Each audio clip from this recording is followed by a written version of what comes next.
Hi, I'm Jun, and I'll be exploring what thought processes and specific techniques I use throughout my video production process to create my video.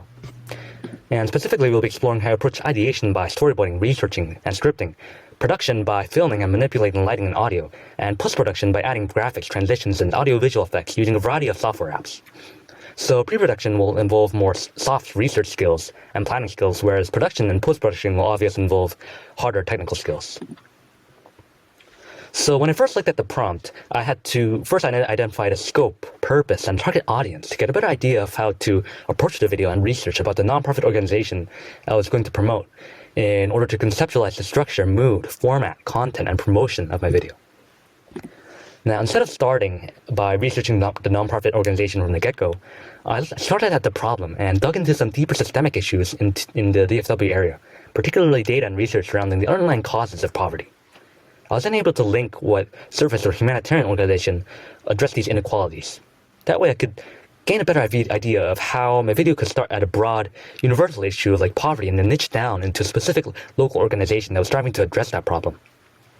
And I guess it was from this duality that allowed me to connect the dots in an unconventional way in order to tell a compelling story and think outside of the box of traditional video production. Okay, so now that we have this connection, how do we connect this to the interests and values of our target audience, that being local community members and students? How does Frisco Family Services, the organization I chose, align with the needs and the interests of this demographic? Well, by storytelling. And one way of doing that was through an extended interview, which would almost serve as a case study or a form of social proof. Fortunately, I was able to get into contact with one of my mother's friends and schedule an interview with her, and combined with my earlier research and some of Frisco Family Services' existing marketing materials, I was able to get a better idea of how I was going to script and structure this video. Now, at this point, I was able to draft a script that first dials in on the universal themes of poverty and growth, links that systemic issue to the DFW area in particular by briefly visualizing and explaining the significance through supporting data, charts, and graphs of, for example, exploring the correlation between median rent and median income in the area, and then finally using that to contextualize Frisco Family Services and how they're working to combat the issue, while also weaving Jenna's story into that narrative. Now, a key constraint here was also communicating the nonprofit story, impact, and benefits effectively while conforming to the length constraint. Now, one way to address this was compartmentalizing or sectioning my script to create a coherent story. Now it's time to bring the story to life by considering how to visualize my scripts through an engaging establishing sequence, shot size, and variety to manipulate the moods throughout the video, especially through camera movement, the proportion of B-roll, interviews, dialogue, and voiceovers, framing, lighting, and sound design. Here I went through multiple iterations of different layouts and arrangements of my video, and combined the best aspects of each so I could ideate divergently and not with a preconceived solution in mind.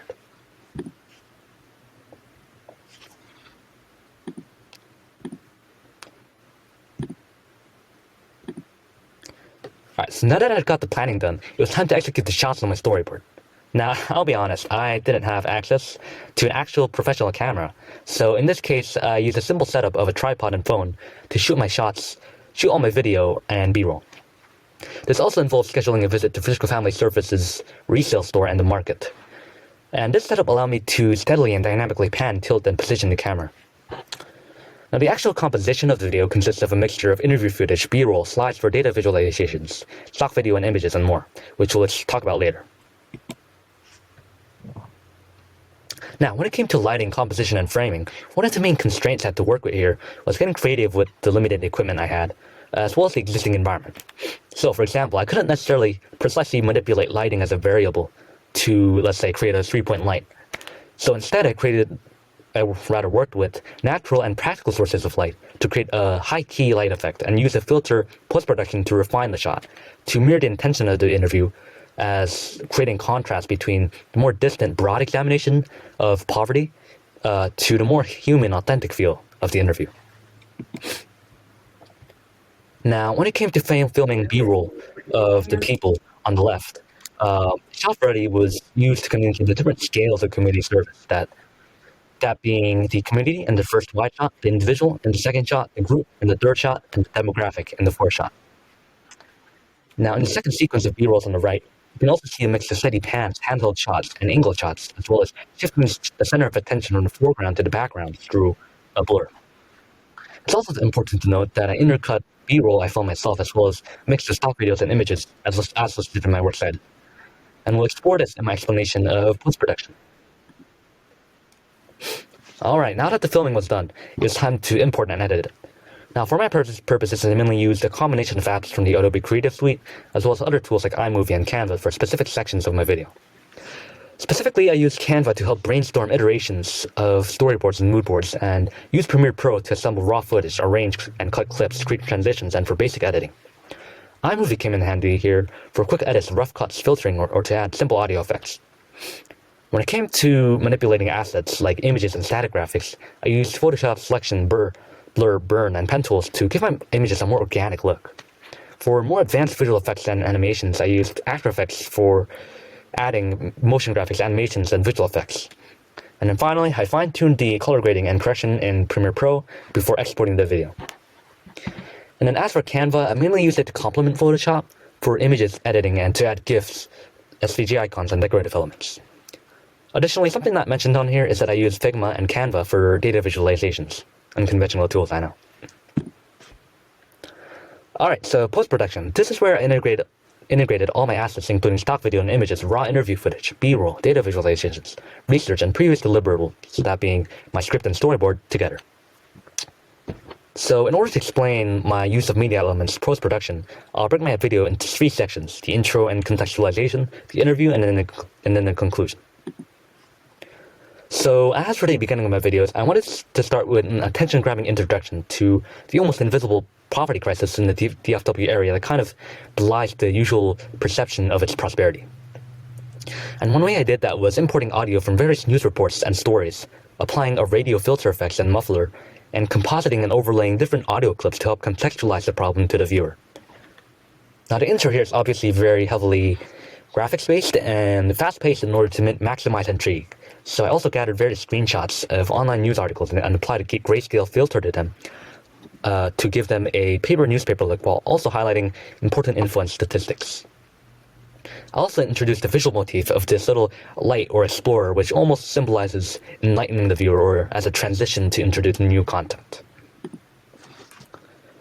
Now, the other half of the intro focused on supporting the claims made earlier through data visualizations. And what I did here was I converted my research data into different maps and charts on Figma and Canva, and consistently used and animated the same elements across different sections of the video to maintain a sense of continuity. Additionally, I used subtle photo movements, GIFs, or animations to communicate a sense of movement throughout. What you can see here is the repetition of the static transition, which subtly introduces viewers to new sections or scenes of the video without it being jarring. Here, the use of frames superimposed on videos and images also help to communicate multiple channels of information, especially when providing complex data or multiple perspectives or video sources on Frisco in a timely manner. You'll also notice the shift from grayscale assets to colored ones, as well as the ominous music, which contrasts later with Jenna's warmer, more inviting interview. Now, for the interview itself, it's a complete contrast to the intro, as it focuses more on human relatability through a maximal focus on clinical shots and Jenna's story, as well as B-roll to shift the focus from poverty to how Frisco Family Services is helping to combat that exact issue through the lens of Jenna. You'll also notice a simpler pattern of interview voiceover, as well as how the lighting, framing, and composition choices we discussed earlier affects that. So I guess you could say this video was one of 2 halves. And finally, for the conclusion, we once again use simple shapes, frames, texts, and element animations, particularly the pill and lower shapes, as well as integrating all of these elements into a cohesive design system so that we maintain consistency in our blue-pink color scheme, our fonts, our styles, our grid margins as well, our transitions, in order to link Jenna's story to why our target demographic, that being local community members and students, should care and what action they should take. Once again, we use SVG icons, images, with a grayscale background and colored subjects that I photoshopped, as well as a scrolling animation that appeals and incentivizes students to make a difference by showing the advantages of volunteering. And then at the end, we circle back to the introductory sequence with the same tuning radio, static, and soundtrack as before. Thank you.